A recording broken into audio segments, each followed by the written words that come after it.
Hello and welcome to Follow the Money. I'm Raine Musñgi. Join us as we explore the tools and insights you need to jumpstart your financial journey.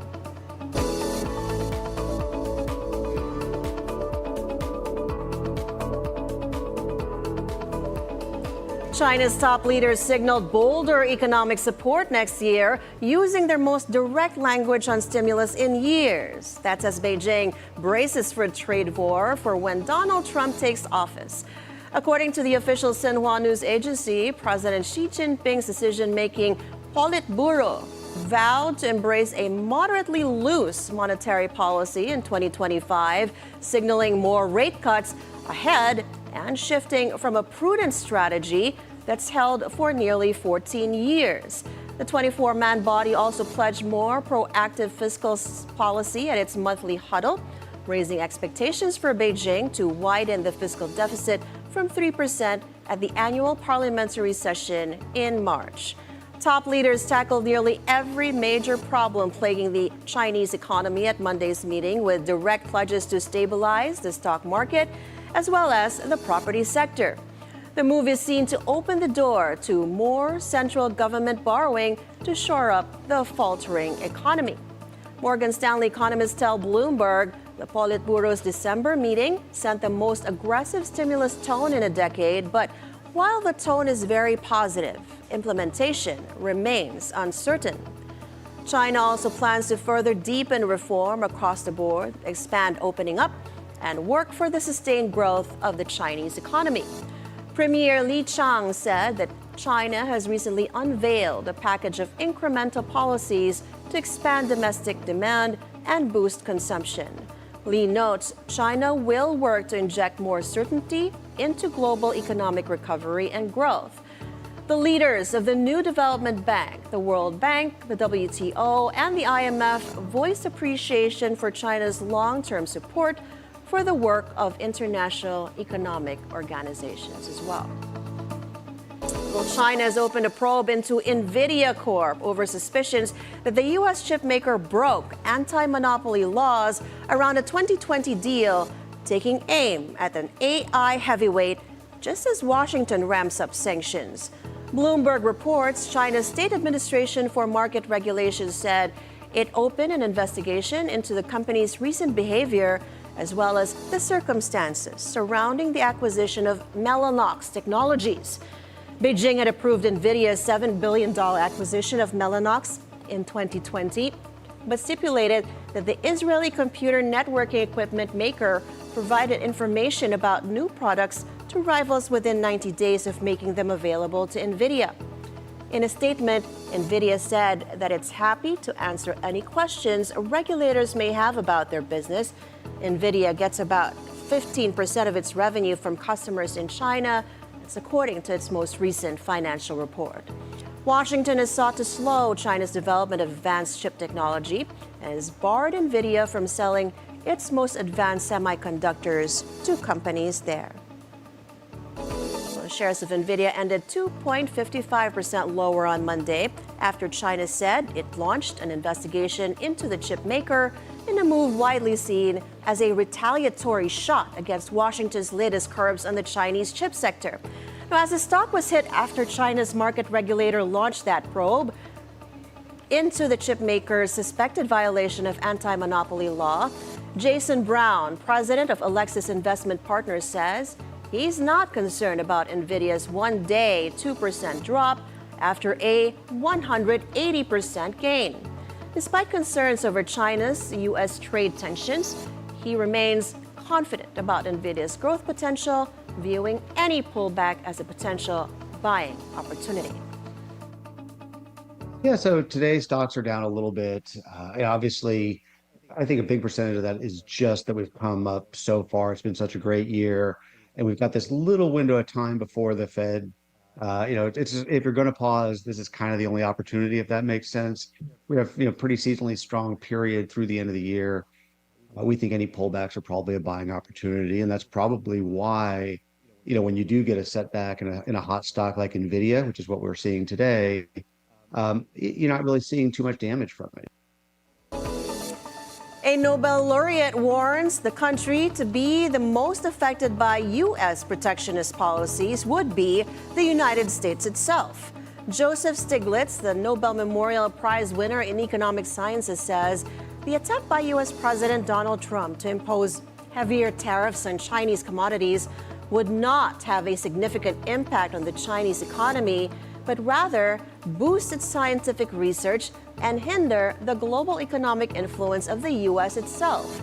In contrast, China, vowing to further its opening up under the rules-based international order, is still going to benefit by exploring deeper economic ties with developing countries.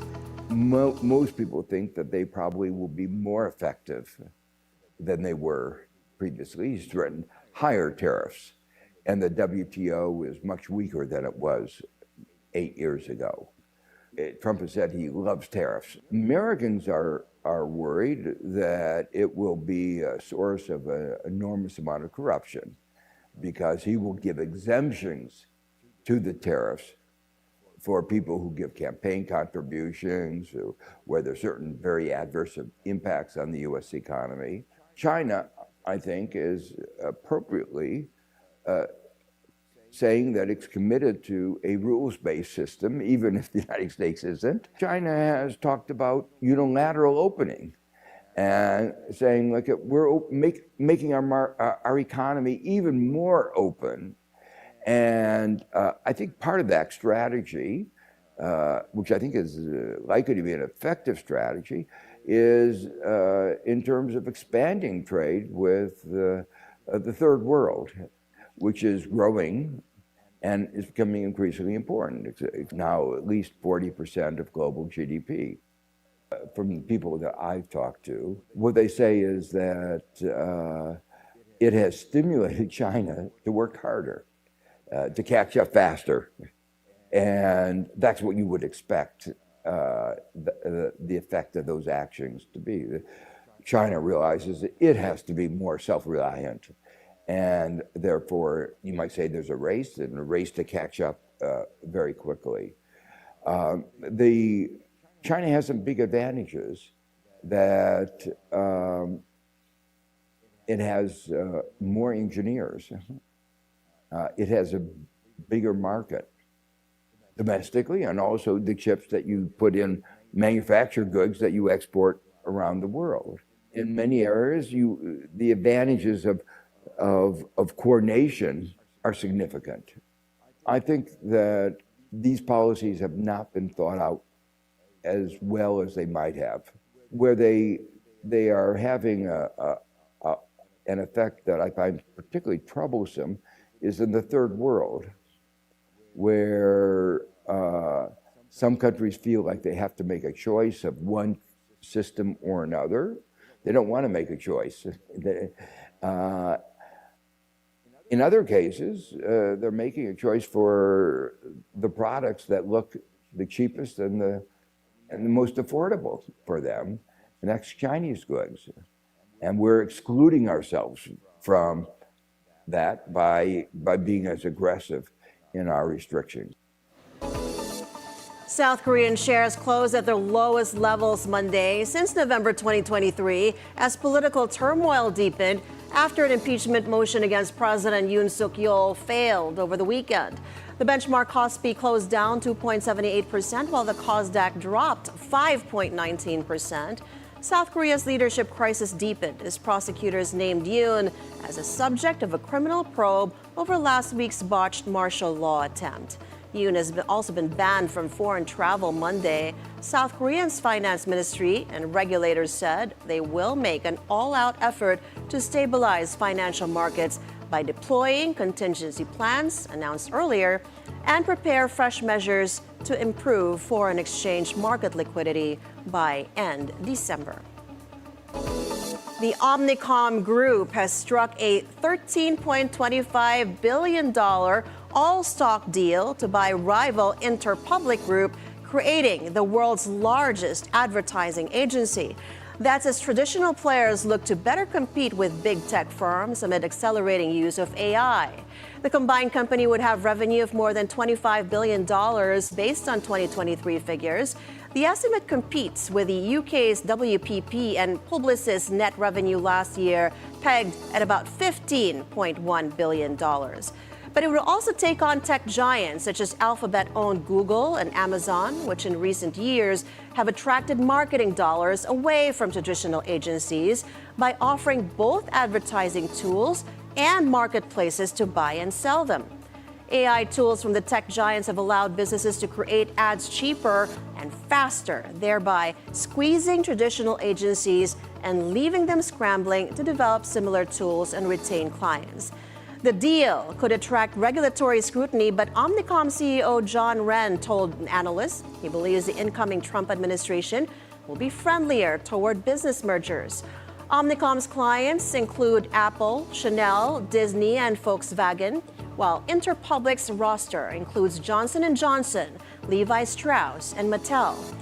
The deal is expected to close in the second half of 2025 and generate annual cost savings of about $750 million. Finally, pop superstar Taylor Swift ended her Eras Tour over the weekend with the 149th show in Vancouver's BC Place Stadium, British Columbia. Taylor Swift touring tells the New York Times the Eras Tour spanned 5 continents over almost 2 years. The tour sold over $2 billion in tickets. That's almost double the gross ticket sales of any other concert tour in history. More than 10 million people attended the tour of 149 shows. The Eras Tour beat Coldplay's Music of the Spheres World Tour, which, according to media reports, is the only other concert tour to cross the $1 billion mark. We're taking a quick break, but keep it here on BNC as we delve into whether electric vehicles can truly withstand the floods and challenges unique to the Philippines. Stay and follow the money.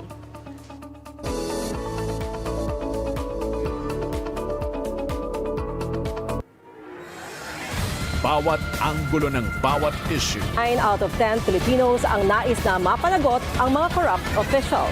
Bawat detalye ng mga napapanahong pangyayari. September 23 nang simulan ng Israel ang air attacks sa Lebanon. Tuloy-tuloy na ihahati hanggang Sabado at Linggo. Weekend Agenda.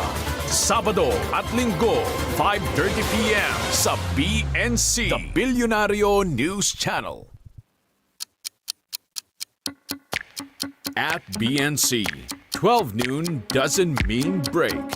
Good afternoon, I'm Mai Rodriguez. Today on Newsfeed at noon, staunch Duterte ally Salvador Panelo believes Vice President Sara Duterte will be impeached. United Nations hailing the ceasefire between Israel and Lebanon's Hezbollah. Australia officially banning children under 16 from social media. And those are the news this hour. Keep it here on BNC, the Bilyonaryo News Channel. Good morning, everyone! A platter of positivity, a cup of the hottest information, and a slice of what to expect for the whole day. With excitement, positivity, and fun. Join Paulo Del Rosario, Ann Asis Carrillo, and Monique Tuzon. It's a beautiful day! 7 a.m. on BNC, the Bilyonaryo News Channel.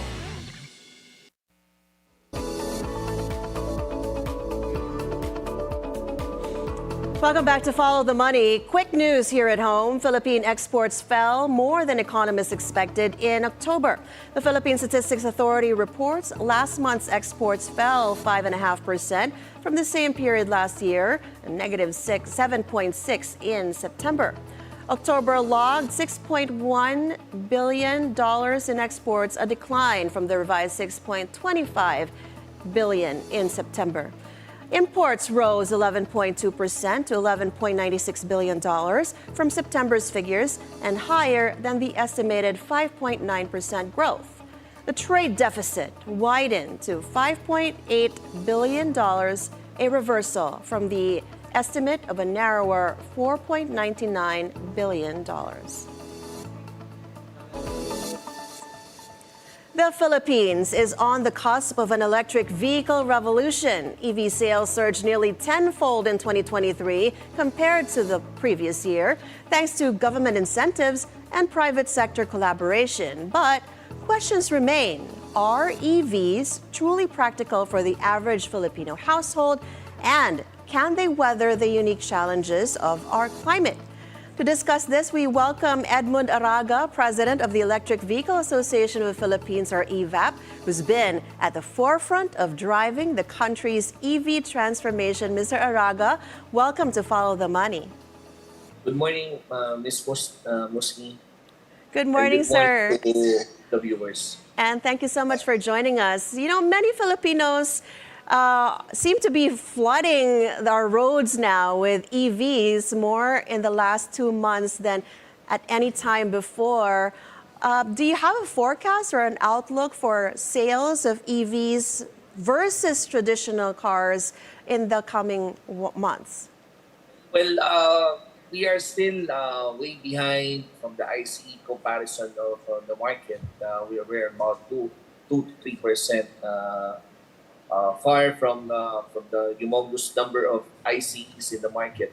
But they felt already the numbers as the aggressiveness of the consumer market are now at a tune on switching into electric. As far as 2023 is concerned, there were about more than 10,000 units were being sold as per legislation under LTO. So we're expecting more of it coming of 2024, in that there were more than all the top 10 Chinese players are here already in the Philippines. And not only that, more inclined not only on the four-wheel sector but on the two-wheel sectors, that the availability of these EVs are now can be seen in the market. What about the pricing of these EVs? Are they more expensive or cheaper than our usual traditional vehicles? With the advent of Nvidia and with the application of the Executive Order 12 on zero tariffs, we were able to lower down the cost of the BEVs in particular. And that there are some comparison that almost even on the prices of the ICE. You're making an apple to apple type, say for example, a typical SUV as to a typical BEVs or hybrids is concerned.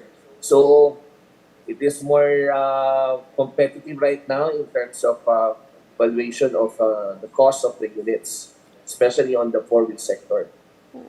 Tackling some myths and maybe also looking at the sustainability of these cars, or maybe bang for your buck. Many Filipinos still believe that EV batteries have a short lifespan, or maybe even the engines cannot handle the floods and extreme heat here in the Philippines. What's the truth behind these perceptions, and how does technology address these challenges in the Philippine setting?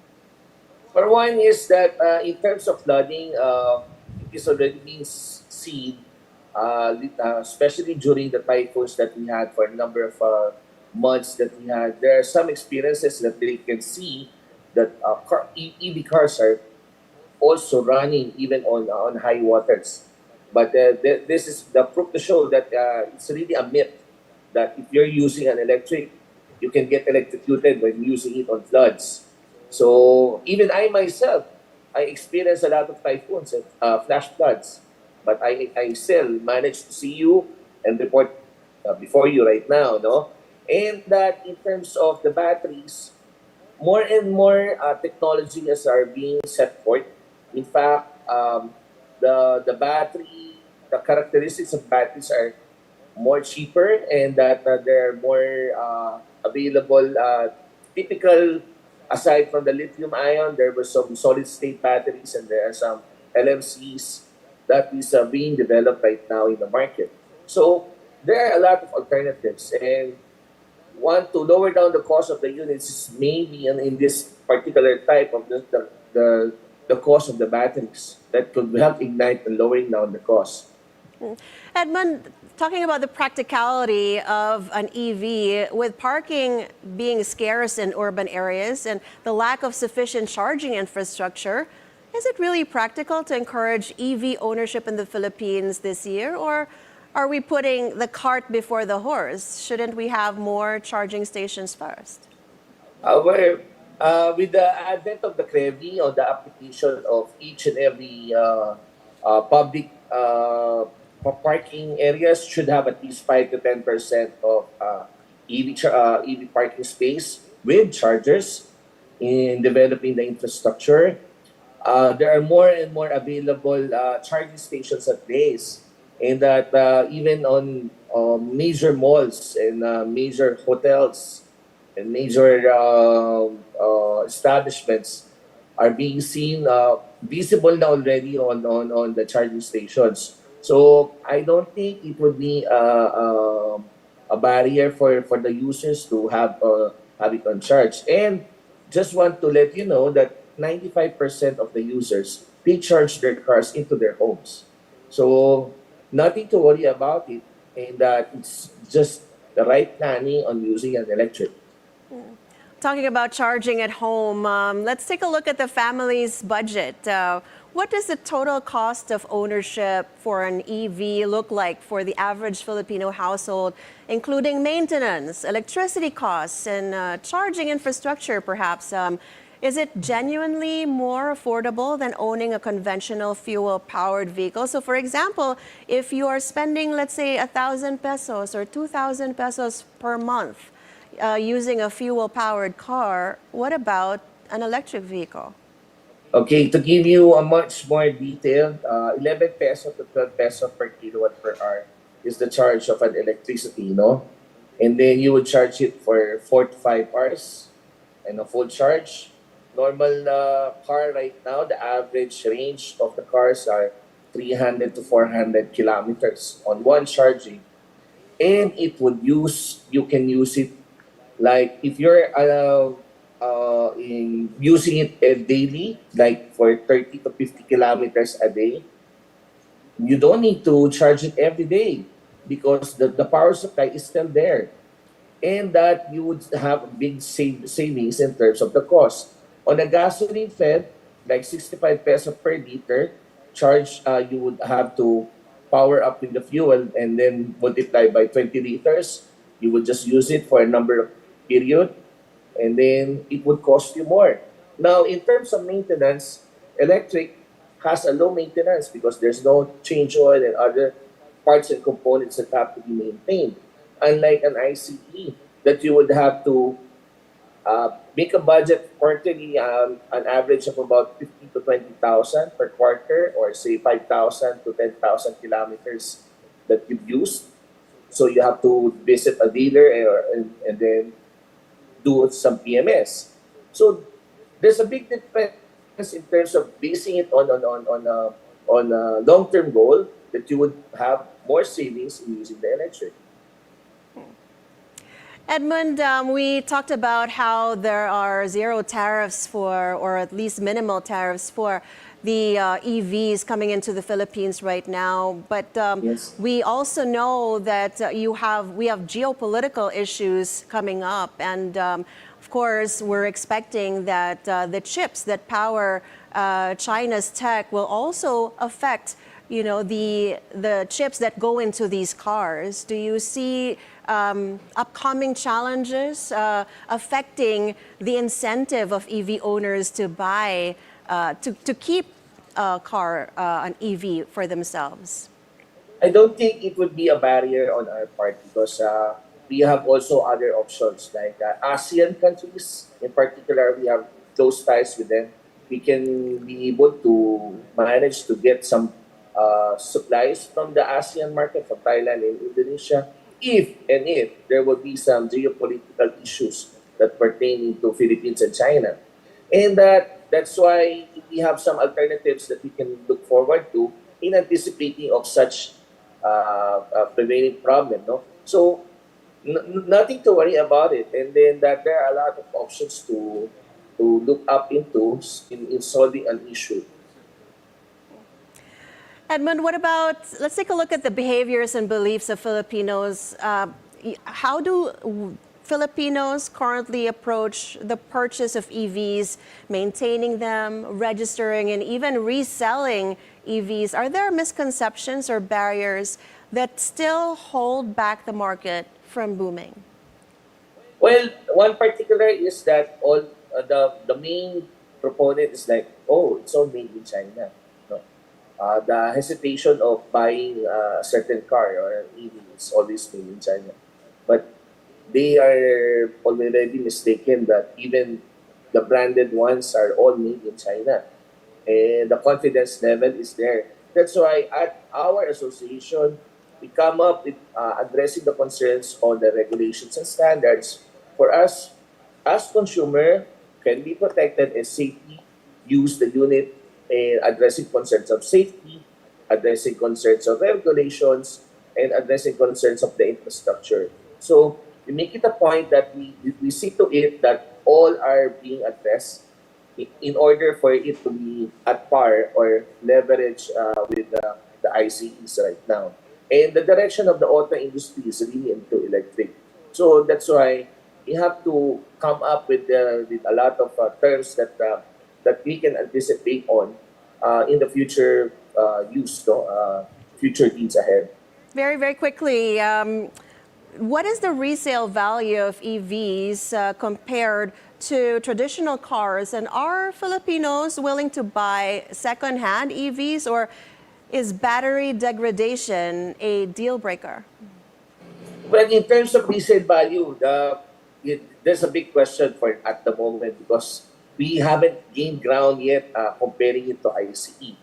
But in terms of the confidence level of the lithium-ion batteries, a lithium-ion battery works at 5-10 years, and that the warranties being issued or provided for by the dealers are 8 years to 10 years. And I myself, as an advocate and as a user since 2012, most of the units that I bought and I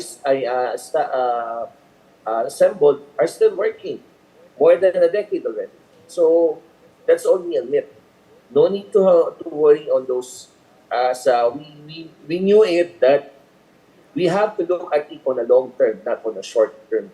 So when buying an electric, it would help you a lot in terms of benefits and savings that it would cost you comparing to an ICE. We never really talked about the environment so far, but that's supposed to be the biggest draw or appeal of shifting to EVs. Would you say that that is true? And what would you say to a hesitant Filipino car buyer who is still on the fence about making the switch to EVs this year or next?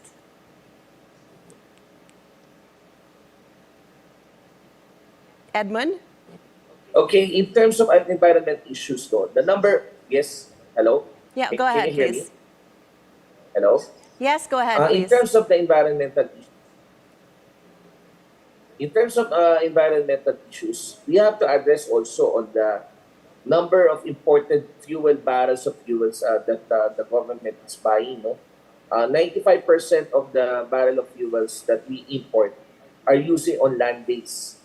And that this is not really helpful that we didn't save that much. And in terms of using an electric, we address two, noise and pollution. In terms of noise pollution, there's no noise. And then in terms of the environmental issues, we run without any smoke emission at all. In fact, we address the concerns on health. That particularly during the time of pandemic, only electric vehicles are being used that never has no effects at all to the environment. It helps control the problem that we had during the health issues during COVID. So it paves the way that making use of an electric is better than using an ICE. Insightful chat. Thank you so much for the insights that you shared with us, Mr. Edmund Araga, President of the Electric Vehicle Association of the Philippines. Grateful for your valuable insights on this transformative topic. EV adoption. Thank you. Well, EV adoption in the Philippines is steadily advancing, driven by government support, cost efficiency, and technological innovations, but infrastructure could remain the key to broader acceptance. And before we go, we'll leave you with this thought from Costa Rican diplomat and leader on climate change, Cristiana Figueras. In the race for cleaner energy, the transition to EVs is not a choice, but a necessity. And that is it for today's edition of Follow the Money. I'm Raine Musñgi. Thank you so much for watching. Keep it here on BNC, the Billionaire News Channel, always on top.